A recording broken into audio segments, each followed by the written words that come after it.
Bismillahirrahmanirrahim. Assalamualaikum warahmatullahi wabarakatuh. Saya Dian Sofia, NPM 10.100.117.094 dari Fakultas Kedokteran Islam Bandung. Di sini saya akan mempresentasikan hasil artikel saya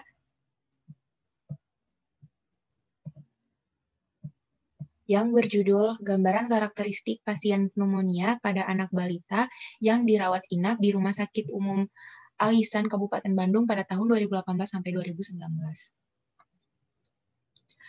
Di sini, apa itu pneumonia? Pneumonia adalah penyakit infeksi saluran pernapasan akut atau disingkat ISPA yang berupa inflamasi yang mengenai parenkim paru. Di negara berkembang, pneumonia pada anak-anak biasanya disebabkan oleh bakteri. Bakteri yang pada umumnya sering menyebabkan pneumonia adalah Streptococcus pneumoniae, Haemophilus influenza, dan Staphylococcus aureus. Menurut WHO sendiri, pneumonia adalah penyebab kematian menular terbesar pada anak-anak di seluruh dunia. Pada tahun 2017, pneumonia membunuh sekitar 808.694 anak di bawah usia 5 tahun, yang dimana terhitung 15% dari semua kematian anak di bawah usia 5 tahun. Pada penelitian ini, teknik pengambilan sampelnya adalah dengan menggunakan teknik non-probability, yaitu sampel jenuh, atau sering disebut total sampling. Dikarenakan populasinya kurang dari 100, maka sampel yang diambil dari keseluruhan populasi yang ada. Maka dari itu, sampel penelitian ini adalah seluruh hasil rekam medis pasien pneumonia balita di Kota Bandung periode 2018 sampai 2019, yaitu berjumlah 83 pasien.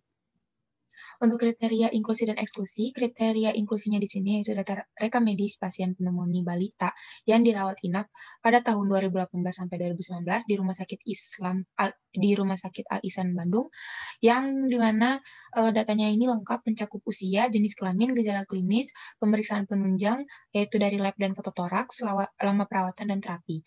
Kriteria eksklusinya itu adalah pneumonia yang disertai penyakit yang lain, rekam medik yang tidak dapat dibaca dan kurang lengkap.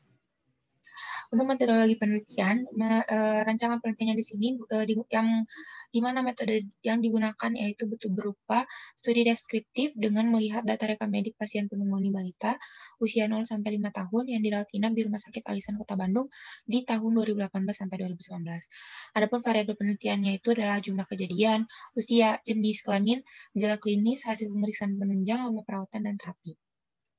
Berdasarkan hasil data rekam medik di Rumah Sakit Al-Ihsan periode 1 Januari 2018 sampai 31 Desember 2019, diketahui bahwa jumlah penderita pneumonia pada balita yang dirawat inap adalah sebanyak 83 sampel, sedangkan yang memenuhi kriteria inklusi dan eksklusi penelitian adalah sebanyak 49 sampel.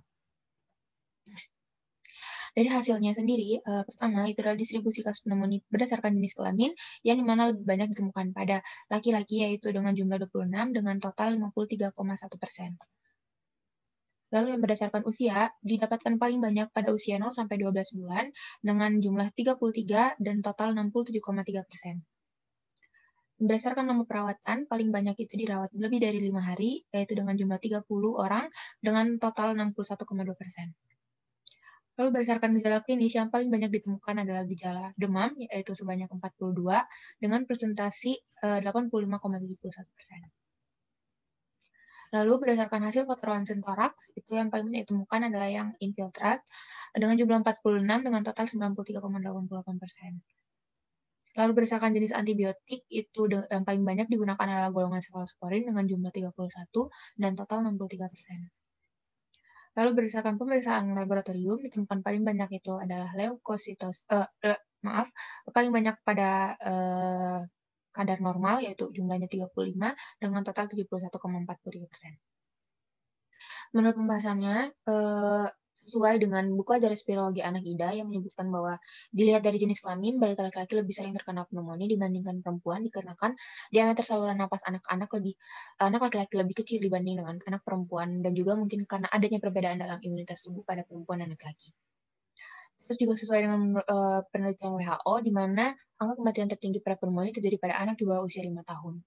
Dan juga sesuai dengan penelitian dari Hilmi Mutmainah yang menyebutkan bahwa rata lama perawatan di rumah sakit adalah 4 hari pada pasien pneumonia balita usia 0 sampai 5 tahun.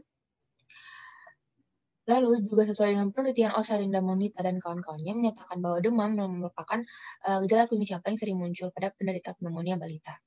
Lalu dari pemeriksaan penunjangnya juga didapatkan hasil gambaran foto ronsen toraks berupa infiltrat sebanyak 96,6% kasus. Hal ini disebabkan karena adanya bakteri maupun virus. Dan juga sesuai dengan penelitian sebelumnya dari Fikul Azhari tahun 2015, yaitu sebagian besar memilih terapi empirik golongan sefalosporin, yaitu sebanyak 53 dengan presentasi 67,09% dengan rata lama rawat selama 6 hari. Dari kesimpulan yang saya dapat di sini, di mana angka kejadian kasus pneumonia pada anak balita rawat inap di Rumah Sakit Al Ihsan Kabupaten Bandung periode Januari 2018 sampai Desember 2019 adalah sebanyak 83 kasus. Gambaran karakteristik pasien pneumonia pada anak balita yang dirawat inap di Rumah Sakit Umum Al Ihsan Kabupaten Bandung ini lebih banyak terjadi pada laki-laki, lebih tinggi di kelompok usia 0 sampai 1 tahun, dan rata lama harinya itu lebih dari 5 hari. Gejala yang paling sering muncul adalah demam dan sesak napas. Pada pemeriksaan penunjangnya itu ditemukan fototoraks atau fotoronsen toraks, sebagian besar terlihat adanya infiltrasi atau bercak. Dari terapi antibiotik yang paling sering digunakan adalah golongan sefalosporin, dan pemeriksaan laboratorium sebagian besar menunjukkan leukosit masih dalam batas normal. Untuk saran sendiri, saran akademisnya, penelitian lebih lanjut bisa dilakukan dengan sampel yang lebih besar dan variabel yang ditelitinya juga lebih banyak. Penelitian lebih lanjut tentang pneumonia pada balita dapat dilakukan tidak hanya sebatas penelitian deskriptif, tetapi bisa mencari dengan analitik. Saran praktisnya, rumah sakit dapat melakukan penyuluhan kepada orang tua dan juga memberikan informasi tentang bahaya juga gejala pneumonia yang harus diwaspadai sejak dini. Contohnya seperti pada anak laki-laki yang lebih tinggi angka kejadiannya, juga mengedukasi orang tua mengenai penata laksanaan yang cepat dan tepat, dan juga edukasi tentang imunisasi yang lengkap agar dapat mengurangi risiko terpapar penyakit. Dan sekian presentasi dari artikel saya. Alhamdulillah, Rabbil Alamin. Terima kasih. Assalamualaikum warahmatullahi wabarakatuh.